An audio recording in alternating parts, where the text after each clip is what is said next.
You mean in the Repairing the World films? Look, Yeah, there's Q&A cool. afterwards. And discussion. Yeah, come afterwards. Yep. Well, you know when they are, yeah. But so That's the all. film ends, it's 82 minutes, so it ends after the start time. And then just come right after that if you want. No Maybe problem. you can hear me. I think we're ready. Is everyone ready? We are ready. Hello and welcome, everyone. It is my job to welcome you as a member of the Community Steering Committee for the Eradicate Hate Global Summit. I'm Lauren Bairnsfather. You'll hear enough from me. So I think we'll just get into it. We have a lot to cover. Thank you for being here. Great. Jen. Thank you. Thanks, Lauren. My name is Jen Tardelli. I'm here from the United States Holocaust Memorial Museum in Washington, D.C., and so excited to be moderating this panel with incredible story collectors and folks who think about the power of firsthand testimony. The name of this panel is Telling the Real Life Stories of Modern Day Hate. And I think if you've been here or been at these conferences, I am sure everybody in this room can think of individuals whose stories they've heard who have impacted their understanding of the issue, their sense of urgency to address not only that understanding, but to take some action. And in this space, this panel is really about, it's a working group that has not yet started. It is that idea of taking a concept, what's the challenge in the field, and what's a concrete solution that could address this challenge. And what we noted is a lack of a collection of these modern day testimonies. At the Holocaust Museum, we know that having this testimony and stories of survivors has been so crucial in the heart of the work that we do. So this panel is really discussing a collection of these stories of modern day hate. You have a QR code, so you're able to submit questions. I have the tablet that will receive those questions, so I'll be keeping a look at those as they come in. We'll add them. We're hoping to just have a conversation. We have incredible individuals, and so I think we'll dive into it. And the first goal, or the first element, is just thinking about some experiences that really affirm why collecting firsthand testimony is so important. And I will note, we're all the story collectors. We actually don't have individuals on this panel who are the individuals telling their story. We wouldn't be here without them. But the purpose of this was really to think a little bit about the behind the scene mechanics and the educational pieces. And we know that those individuals will be included as conversations go forward. But I'm wondering if we could start with Cynthia, just thinking about your experience of the power of story and how you've seen that in your work. Thank you, Jen, and I appreciate all of you coming to our session today. Thank you so much. So I'm Cynthia Dietl. I am the Director and Associate General Counsel for the Civil Rights Team at Meta, formerly known as Facebook. Before I joined Meta, I was with the Matthew Shepard Foundation for 4 years, doing LGBTQ advocacy, law enforcement training, and before that, I was with the FBI for 22 years, yes, working in the civil rights program, investigating hate crime and police brutality and human trafficking. So I've been doing this for a long time, and one of the things I learned is to really listen to the survivors. It's not something that I was ever taught in the FBI Academy by far, but it was something that really impacted my work. And I learned about how critical it was for me as the investigator to listen to them about their experience, and then to listen to others who may not have been targeted, but that community was targeted. I didn't know anything about that as a young FBI agent, how it's not just the victims and the survivors, but it's the broad community. We all know that sitting here. We all know how hate has this vitriol that spreads very, very quickly. So I learned the power of just listening.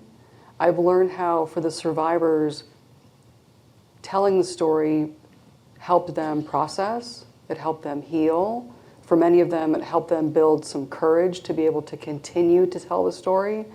As an agent, I sadly had to continue to keep asking them to tell the story to me, to the prosecutor, to the grand jury, at a trial. And so I knew I was asking for them to re-traumatize themselves. And so I tried to think of how is all of this storytelling helpful and not harmful. And that was a big learning curve for me. I think when I saw them start telling their stories to others, I could see those teachable moments. How just by telling their story, they told a narrative about resiliency, about surviving, how they could inform law enforcement. So, hey, this is what happened to me in this crime. This is what law enforcement did really well. This is where they could have improved. This is what the prosecutor did well. This is where she could improve. So it was a way to inform, sadly, the next set of victims and survivors. And the other thing is it did counter extremism. And I think I learned that from Dennis and Judy Shepard. Probably all of you know who they are. But by telling their story over and over, we could hear comments in the rooms, in person to person, about how their people's thought process about the gay community were changing in real time.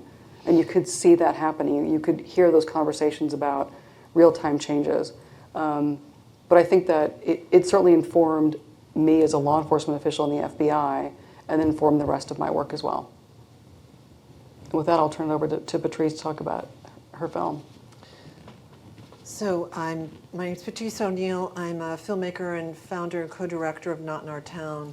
We work with communities across the country to stop hate, bullying, and racism, and create safe, inclusive communities for all.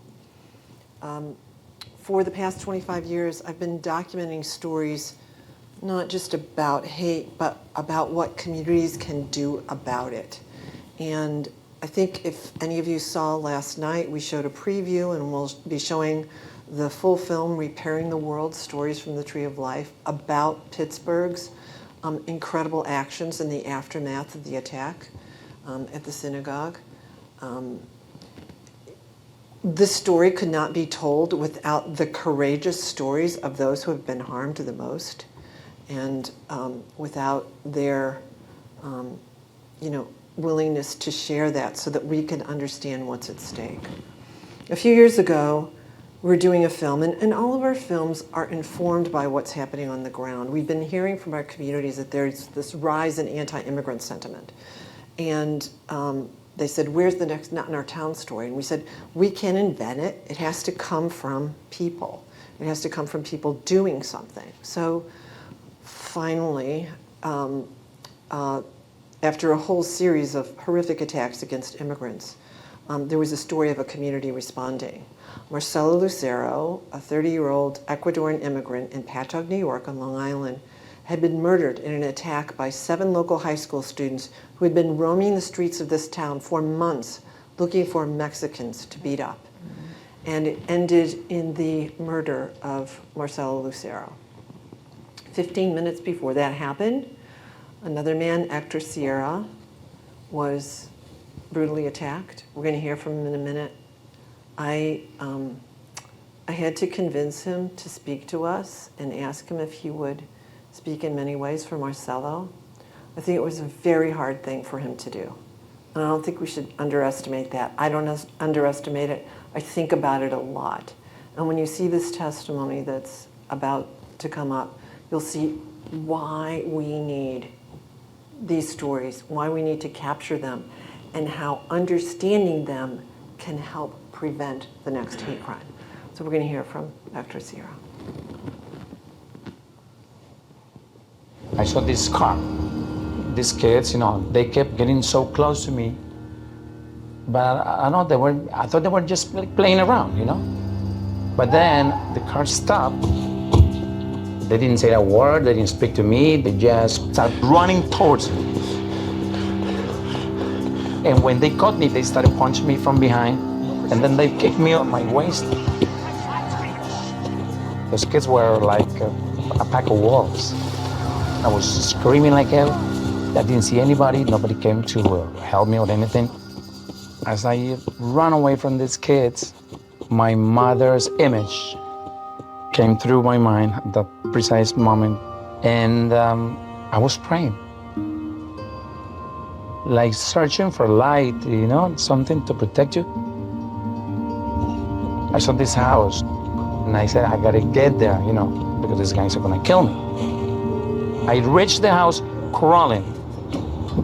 I was trying to break the windows. I was banging, but nobody opened. They just put the lights on, and then this kid stepped away.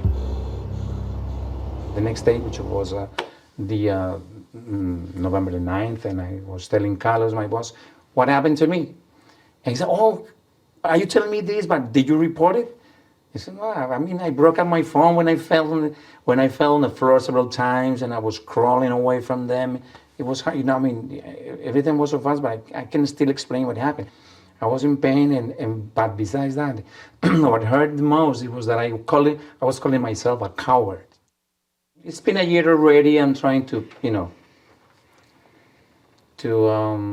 get through, go on. And it's hard to forget.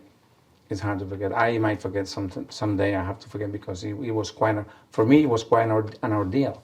Because psychologically, it hurt so much. Like 3-4 months, I couldn't walk on the streets. I was every night, taking a cab. So, or asking for a ride, because I felt so, I don't know how you call it, maybe defenseless, or I don't know. I remember there was this nice guy, he's Guzman, I believe he works for the police.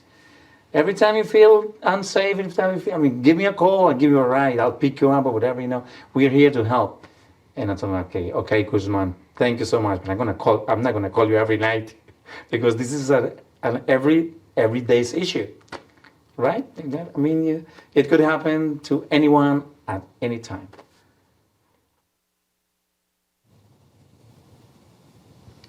I just say one thing about this.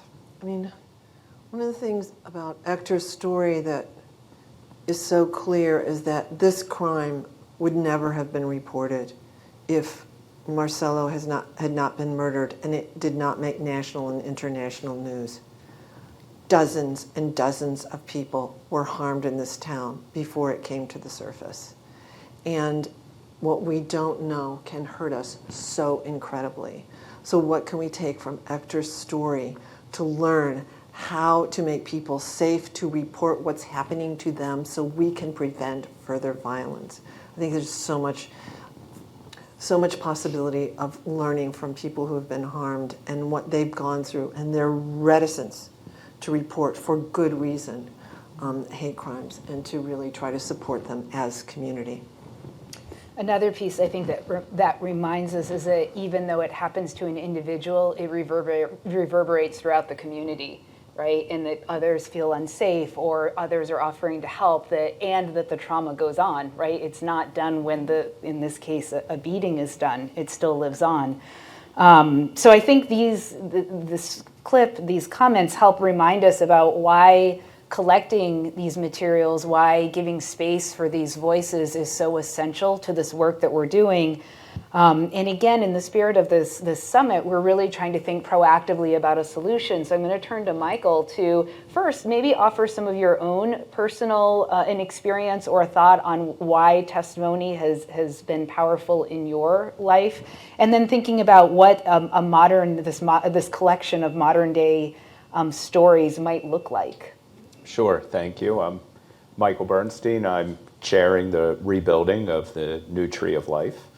I'm a lay leader, and so the power of testimony and storytelling, I think, unlike many of you here who are in the field of dealing with these issues, I came to the position I'm in. I went on a Holocaust study trip about 6 years ago, and I've known, obviously, been to Yad Vashem, I've been to the Holocaust Museum, but I went on a trip that through Classrooms Without Borders, where we take a survivor, and we take a group of predominantly non-Jewish educators, and we follow the story of the survivor, in this case, a gentleman named Howard Chandler. And I remember, and I'm going to get emotional, that the first day, actually after we visited, it was the second camp, Majdanek, it was such a powerful day, hearing the stories, hearing Howard's stories, hearing stories that were read from others, that it humanized it in a way that I think is very difficult when you're not actually interacting with it. And not only was it emotional, but I was struck with this, what do I do with this knowledge? Now that I've heard these stories and I've heard the horror, it's not enough to just know. I have to take action. And from that time, I became much more active in Classrooms Without Borders. When the Tree of Life synagogue shooting occurred, I happened to live very nearby. I was not a congregant, but I became very interested in what can I do. And lo and behold, I'm chairing that rebuilding. So I believe for many people, such as myself, that need to be activated, storytelling is the most powerful way to do it. We need that human connection. And one of the concerns, and because we've learned from the Holocaust and testimony from the Holocaust that it can have an impact, but the delivery of those messages, that delivery mechanism isn't as easily. We don't have survivors like we used to. Schools aren't allocating the time like they used to. Communities aren't inviting, right? Whether it's synagogues or churches. So how do we get stories out for anybody that's a victim? And so we have to think through what is the new means of distribution of these stories so that they find people where they are, because it's only through these stories that I believe people really get spurred to action. Thanks. And again, we don't know the solution. We know that we're trying to puzzle through it, right? And is it a physical space? Is it some kind of repository? Is it for video? Is it networks? It could be all of this. That's what this working group would be thinking about.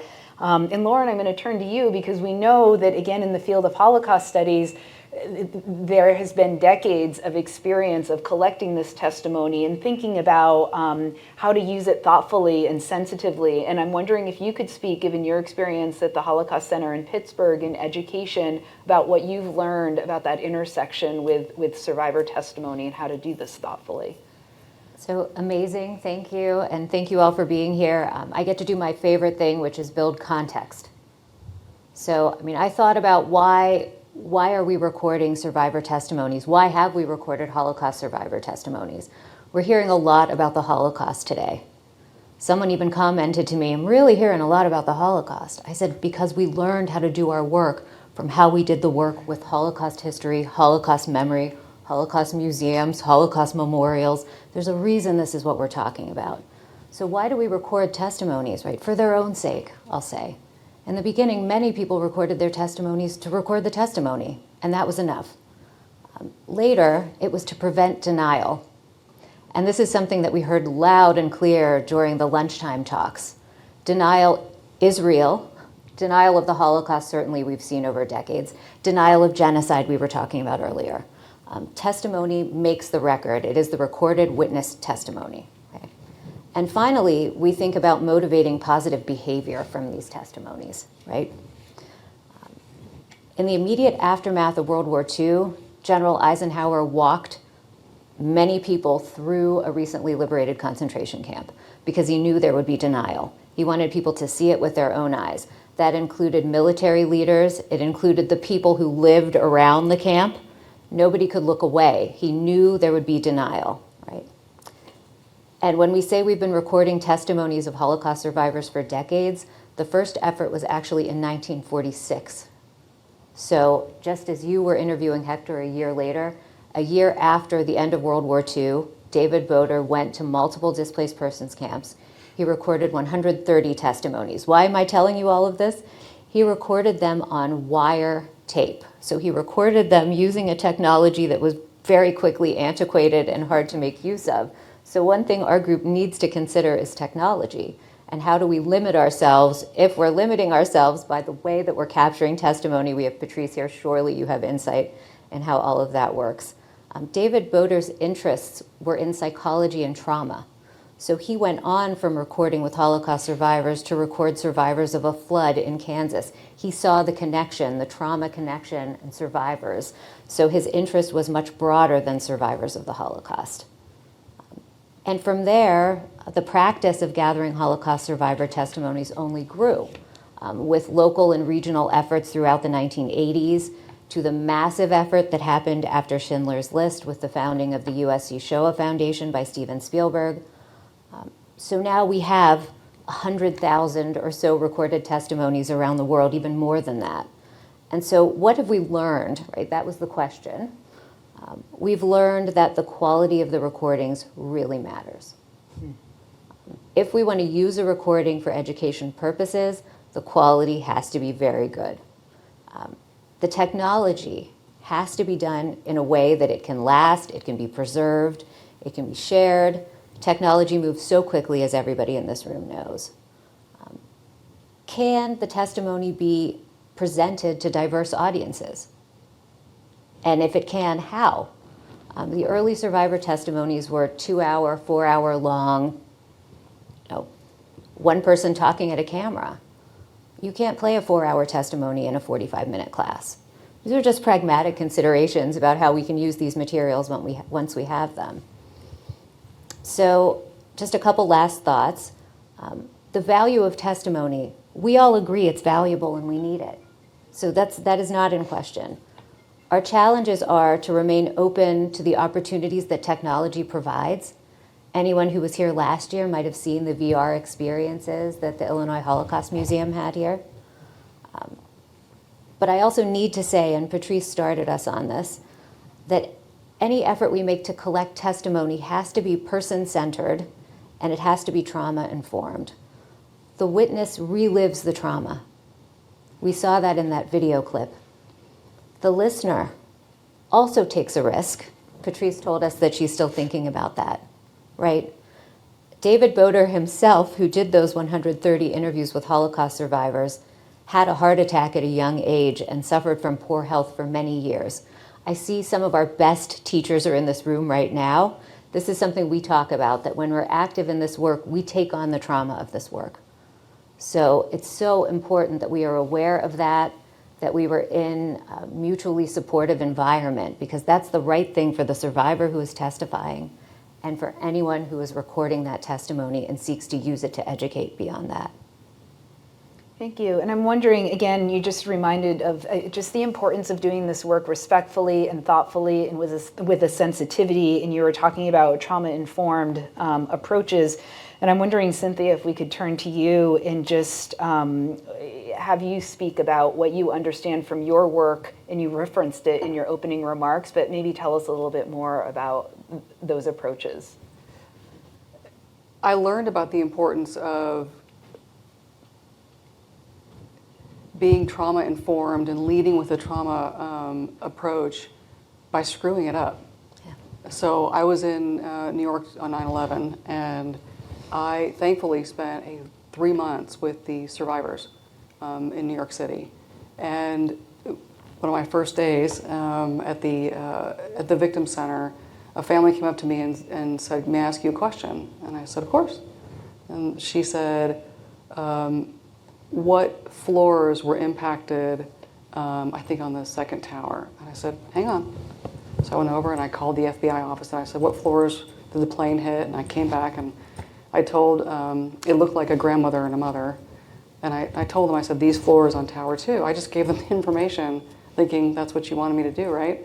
And they both just collapsed and started crying. And I thought, that was not what they wanted. Okay, I've just completely screwed that up. And I'm sure I turned ghostly white and my heart sank and I thought, oh my God, what did I just do? And so I got down with them and I just cried because I knew I screwed something up. And they were the one family that stayed closest to me during those 3 months. I think because they thought I was a much of a mess as they were at the time. But I learned that day was I didn't listen. Instead of saying, well, can I help you? Why is it that you want that information? Why they wanted it was their brother, son, worked at Cantor Fitzgerald. And so they wanted to know if he was on one of the floors. So I learned by screwing it up. And so I've been really sensitive to what do they need. So as I mentioned, I work with law enforcement and I train law enforcement. Meta collaborates with the Lawyers Committee for Civil Rights and Leadership Conference and some other organizations to train law enforcement on the importance of hate crime enforcement. And we make sure to always bring in survivors every time we train. And as dynamic of a speaker as I think I am, no one's going to remember what I say, but they remember what Dawn and Rick Collins say. They remember what Dennis and Judy Separate say. They remember what Susan Bro talks about. They don't remember me. So I knew that was the sweet spot of bringing them in, but then I have to keep asking them, hey, we have a training in Charleston. Hey, we have a training in Miami. Hey, we have a training. Will you come to this one? I need you on Tuesday. Would you? And sometimes I lead and I get ahead of myself and I think, wait a minute, slow down. Is this good for them? And so I've learned to take a step back and ask them, is it too soon to do another one? Would you prefer to do this one virtually? Is this one not a good place for you? And to make sure the space is good. You know, is there a quiet room? Is there something else that I know that they need? So it's all these things to think about what they need, not just what I want to pull out of them to tell that story to make it impactful for all of you, but what do they need? The two other points that I would make is I never want to be that arbiter of truth and who is a survivor, who's is a victim, who's not.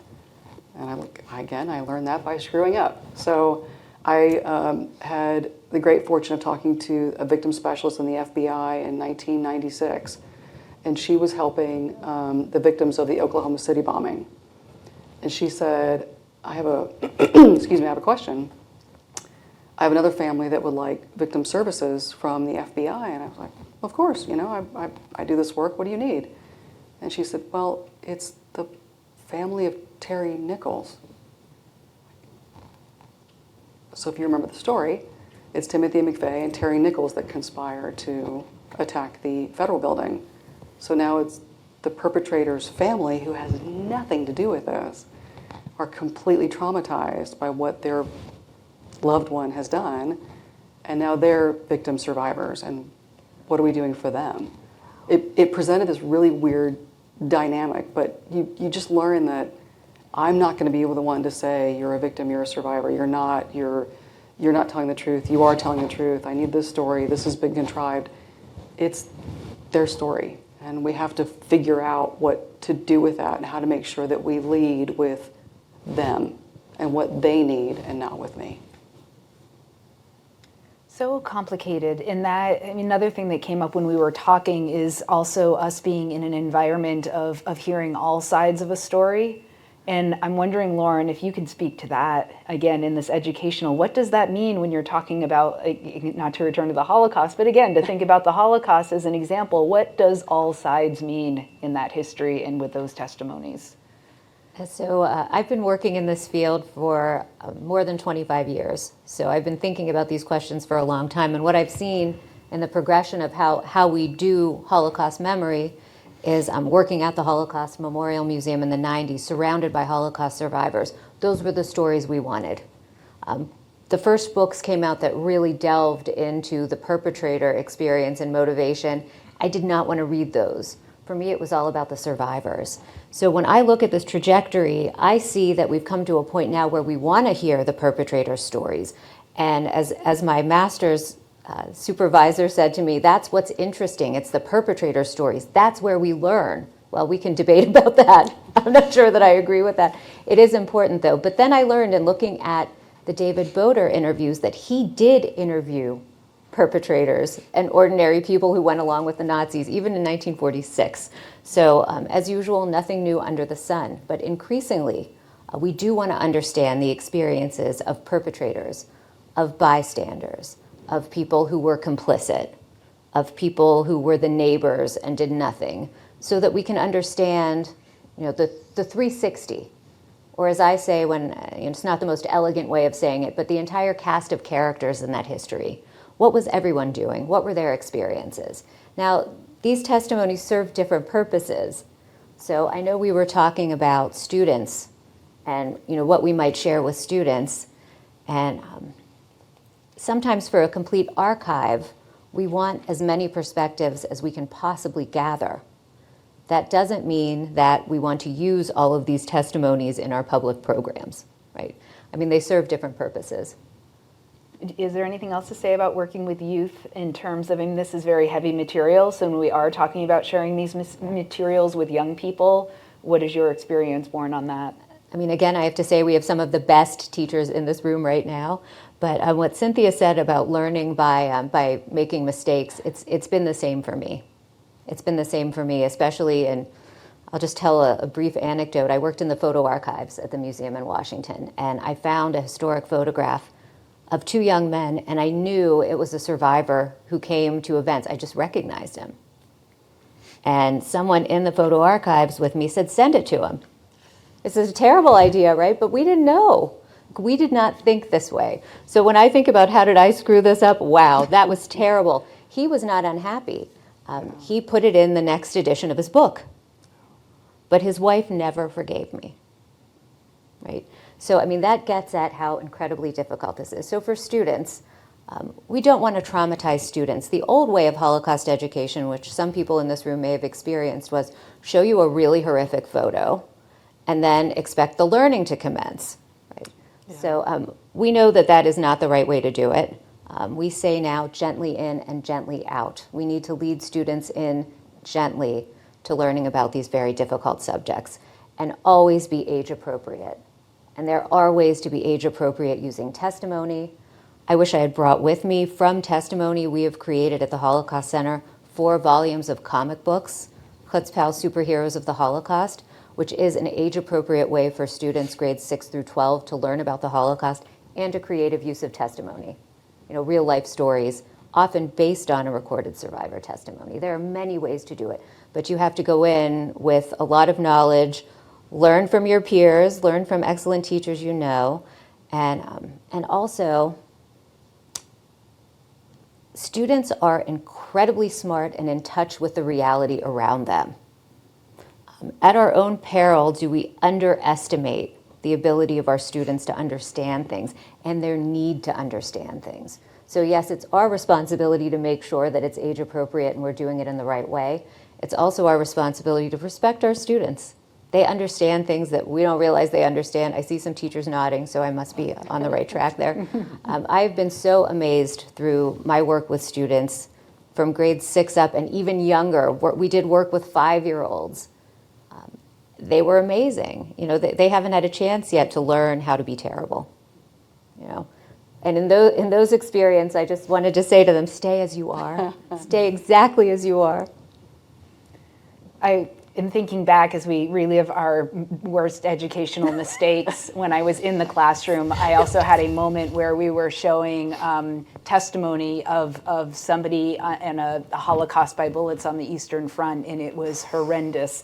And then the bell rang, and they all got, and I was like, oh my, and that, it was a class we met the next day, but that is, it's terrible. So all of that to say, I don't know what to say. I can't believe I just admitted that in public, but it's, I think it's important because we make mistakes, and the important thing is to learn from the mistakes and to appreciate that we can make amends and do it better the next time, and that the important thing is not to shy away because it is too hard, because we might make a mistake.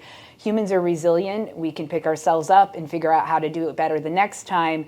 And when I went to the museum, in thinking about gently in, gently out, it's not only for young people. So my work at the museum now involves our work with police and military, government, law enforcement, and I think the same thing applies, right? How do we engage in these topics with adults in thoughtful ways, in provocative ways, in ways that are meaningful for the people in the space? And I know, again, Cynthia, I'd like to hear what it means to work with adult professionals, specifically how they respond in your experience to this material. Do we have any current or former law enforcement in the room?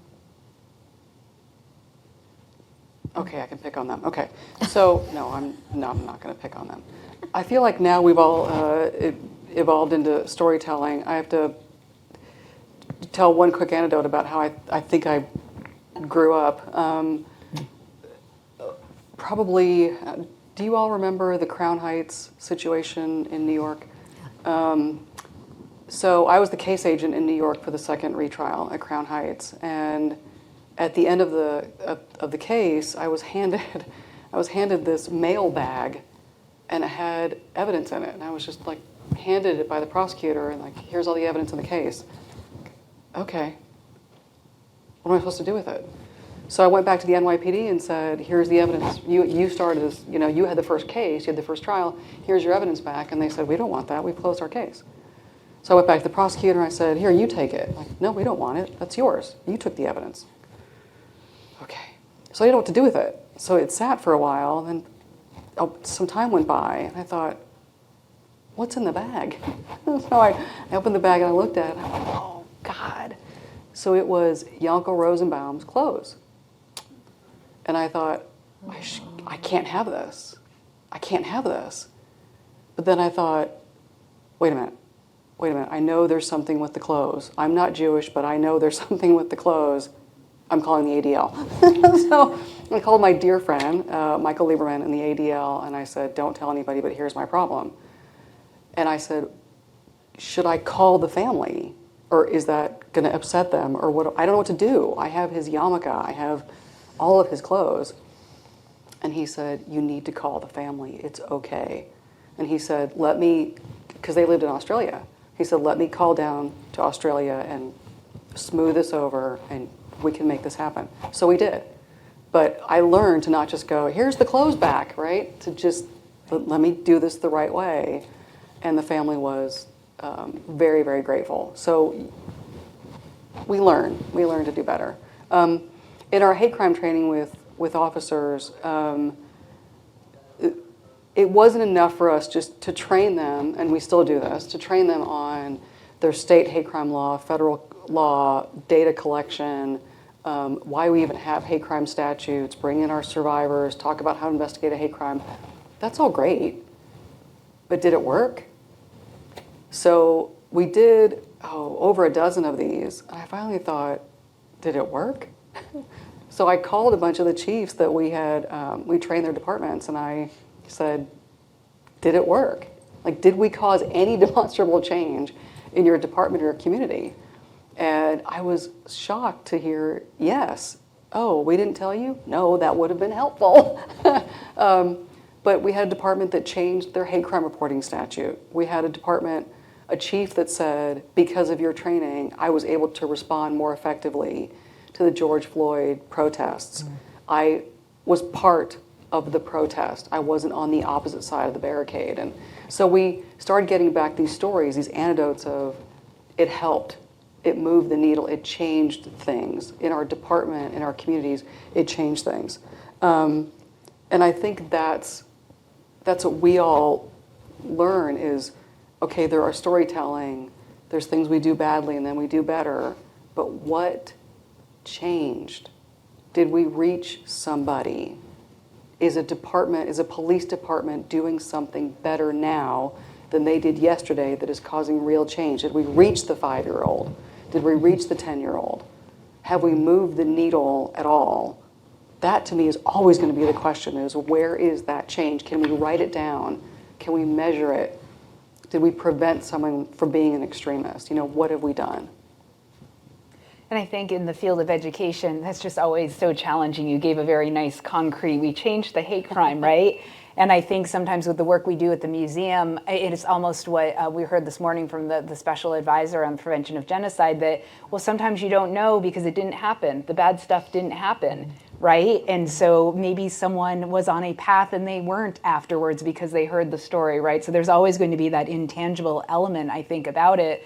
But being able to give, and I think it's just so important. Again, this is not just about young people. This is about all of us. And where do we carve spaces in professional development or for various adult communities, professional communities, to get out of their day-to-day and stop and think about these issues? And there are so many who are not like us thinking about these issues all the time. And I think the power of these firsthand stories is such a memorable point of entry that, again, humanizes and touches people, and maybe they aren't coming to this conference, but they're thinking about it when they go to work the next day or when they are sitting on the bench hearing a court case, right? There are things in their day-to-days that maybe is intangible and we don't always have the metrics, but we know from the anecdotal stories we hear that it matters. And I think that raises, if we're thinking about, again, kind of the educational element, or if we are collecting stories, and I don't know how you brought up the trauma. You can't, when you're asking individuals to be live telling their story, there's a toll that's taken. And that we know, though, that in-person telling is also very powerful and memorable. And yet then you create films, and films are so powerful and memorable, and even written accounts. I mean, there are so many, again, as we think about what are the possibilities of how these stories are collected, where they're collected, what we do with them. There's a lot to think about, and we're only, I think, scratching the surface on that. Well, one of the important things, I think, is sustainability. That it is not enough, there's a responsibility with collecting, that it doesn't just sit on a shelf someplace, and there's only limited hours. So I wanted to turn back to you, Patrice, with your work in Not in Our Town. It was kind of this remarkable piece where you've started in Pittsburgh, but you've also talked about how different communities across the nation have taken the film. And I'm wondering if you could just speak about how a resource, what is the sustainable efforts? What have you learned from that experience? So, original story in Billings, right? Billings, Montana. And it's not easy. It really is not easy. But sort of the collection of them gives you the impetus and the commitment to keep going. Because I think about the stories in our bank, and that collection of stories that lives on notinourtown.org. It's just stunning. I mean, it's so many stories, not just of victims, but of communities standing up, of young people learning to speak up. And I think that testimony is incredibly important too, right? It's like how do we do this? Like, how do we surface not only the harm, but the possibility of addressing the harm? And so, you know, for us, there have been years when we were so broke. It was like, oh, how can we keep going? What am I going to do? And I think about the archive, and we can't stop because that is still here, and people need to see it. They need to surface it. And I was telling the story about. I remember I'm from Missouri, and there was this young black man in Poplar Bluff, Missouri, who was set on fire. Gas was thrown at him, set on fire by another classmate. And we're trying to draw attention to the case in this town that did not want to talk about it. And so we thought, okay, let's take our cameras down.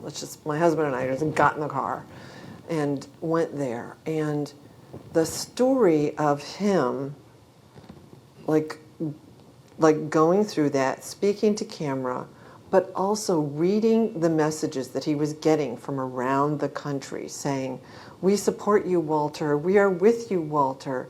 It's like, that's something that we need to remember too, is that support and that collective action can have a healing power that's really important to understand as well.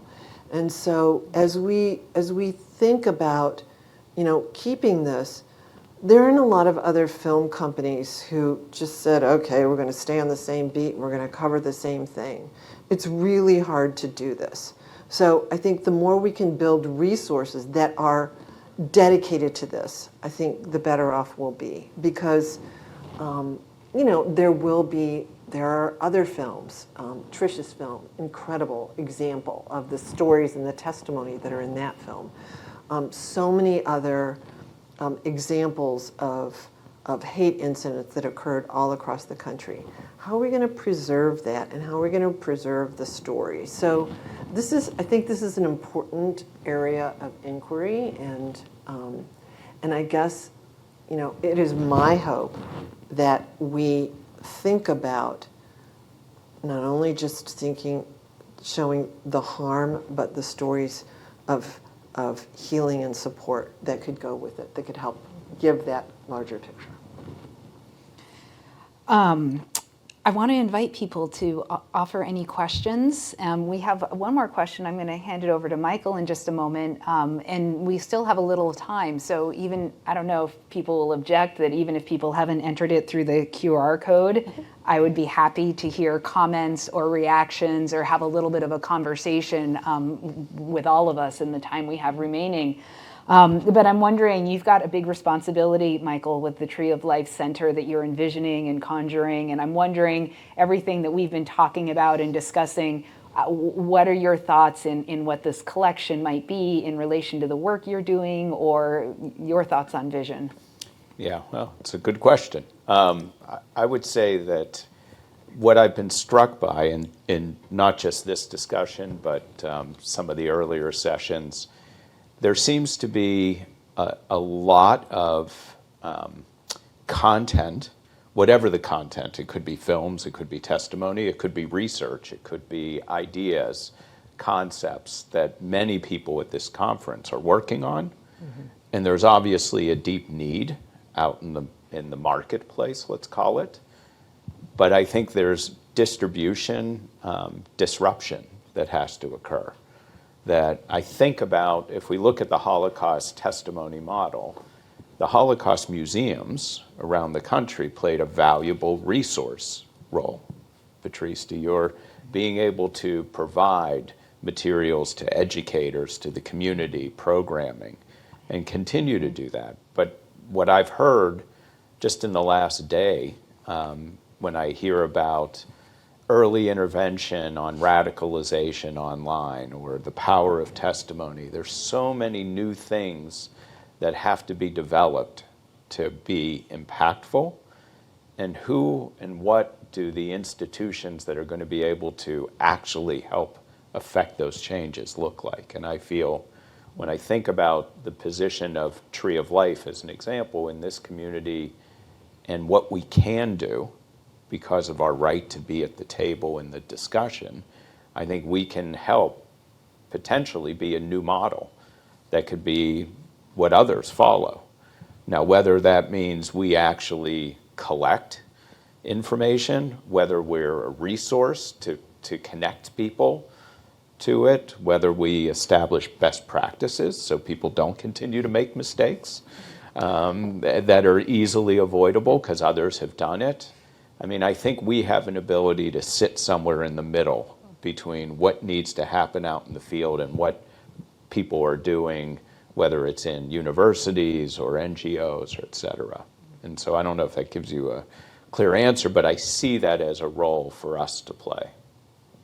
Thank you. I'm wondering if any other panelists have any other remarks or thoughts they want to add, or if anyone who's here with us has any thoughts or comments or questions to throw into our collective ring here. Oh, come on.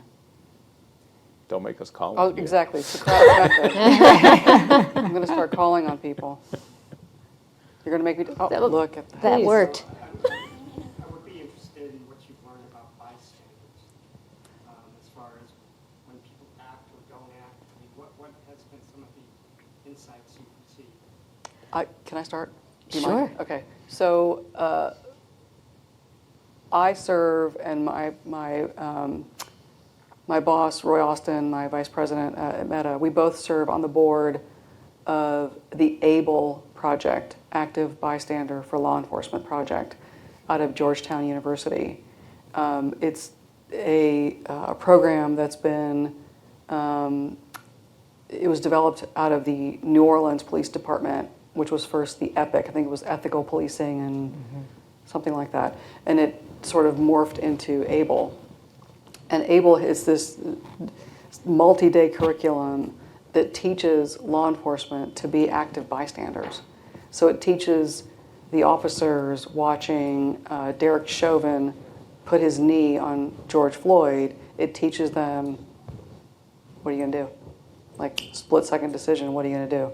So I think you bring up a really, really good point. And there's well, not always, but in so many of these, hate crime cases and hate incidents, there's bystanders that see it happen. And I'm sure if you ever have witnessed an uncomfortable incident or a crime, there's always that moment of, what do I do? Or not? Or should I? Or shouldn't I? It's a great discussion to have because there's so many routes you can take. And, what we always tell people is safety. I'm not a very big person, and I was probably this size when I was in the FBI too. I remember my defensive tactics instructor saying, hey, look, if you're ever in a bar fight and it goes really badly and you're in there and you're watching it happen, best thing for you to do is be a really good witness. And I thought, okay, you don't want me to jump in there. I gotcha.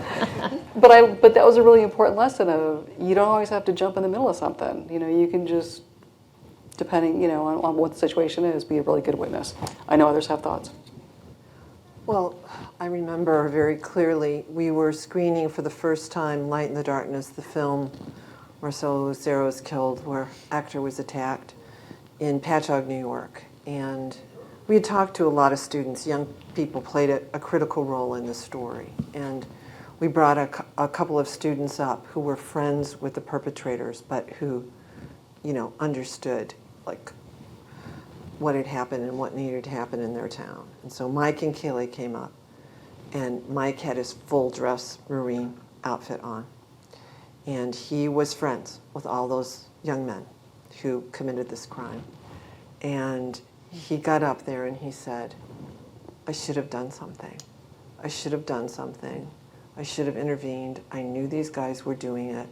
I should have done something. And I think, for him, he said, this film needs to be in every high school in the country because people need to see those consequences. And I think, his story is so much a part of that story that if people can understand maybe like what harm it will cause, it will give them the courage to stand up. And I think that's what we're trying to do, is to give the bystander the courage and the opportunity to stand up and intervene in whatever way they can. And I think there are multiple layers of intervention in these scenarios. And thank you for your question. It's sort of why we're here all together, right? I'll be brief, but I'm hearing all around me the influence of a man named Irvin Staub, There it is. Yes.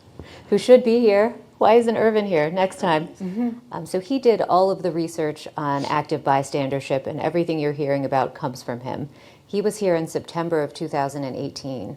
So he was here a month before the attack on Tree of Life, and you bet we heard from him right after that.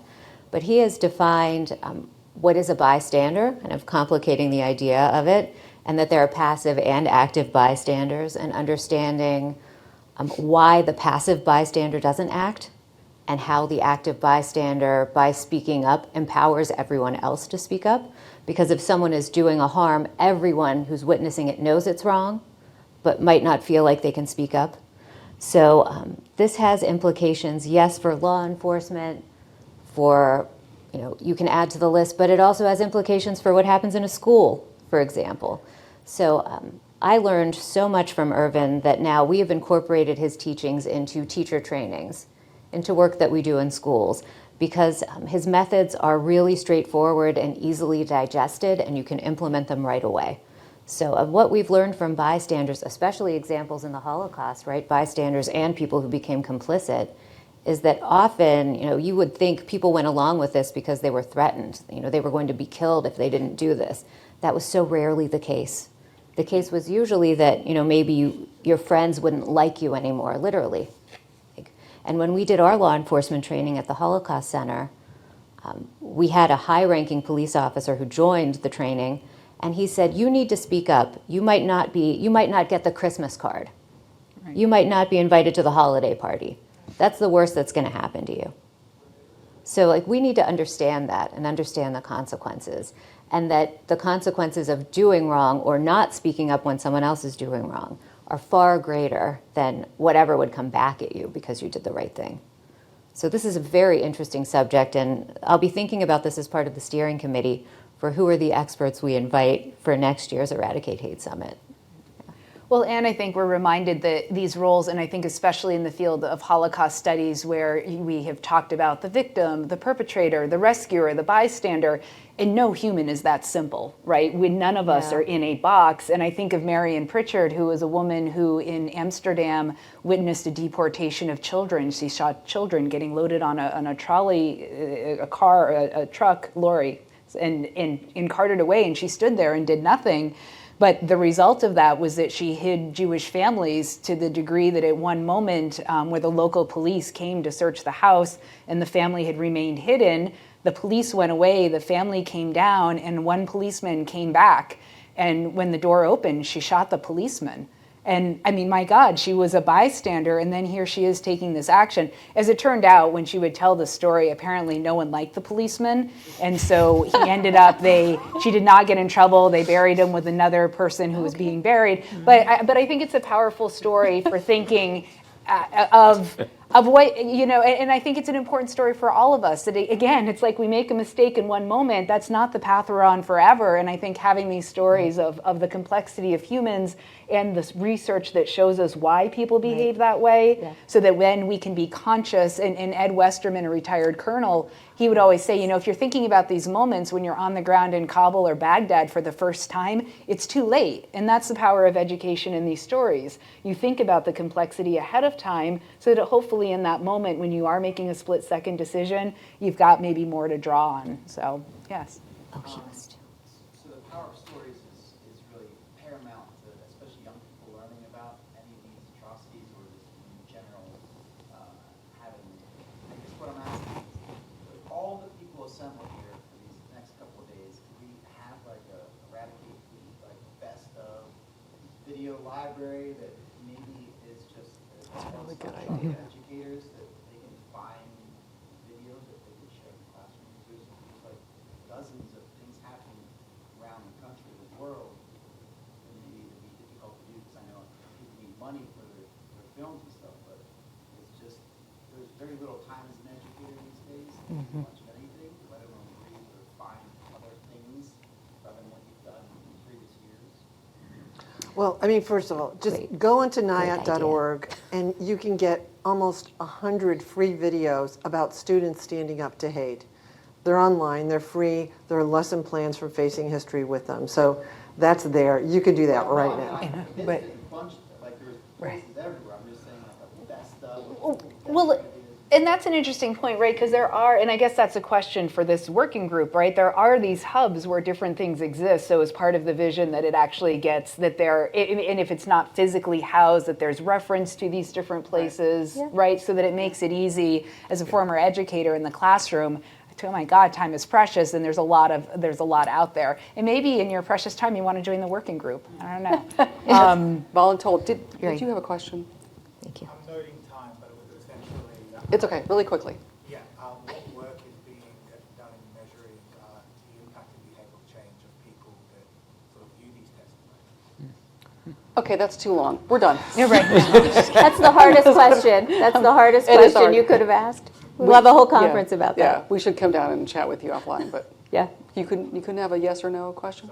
No? But I think, it goes to what we were saying a little bit earlier. Education can be intangible when you're talking about behavior, when you're talking about what people do 6 months later, 3 years later. It's hard to track because humans, and it's not the only input, right? People may hear a story and maybe it jives with something they heard from their parents, or it's so complicated, the different impetus. But I think it's something that as educators we're always trying to understand. I know that certainly in the immediacy, the level of reaction and conversation that people have in response, it's tangible. The moving impact, the hugs that are shared, the letters that are written afterwards, the conversations that reference these individual stories. I think all of us have seen that power reverberate throughout. Absolutely. So I think it's a really important question and something that I think we continue to kind of suss out and better understand as we go forward. And we are just about time. So thank you everyone who took time out of your afternoon to join this conversation. And our amazing panelists, Michael, Cynthia, Lauren, Patrice, thank you for sharing your expertise and time. Anytime. There's nowhere else I'd rather be.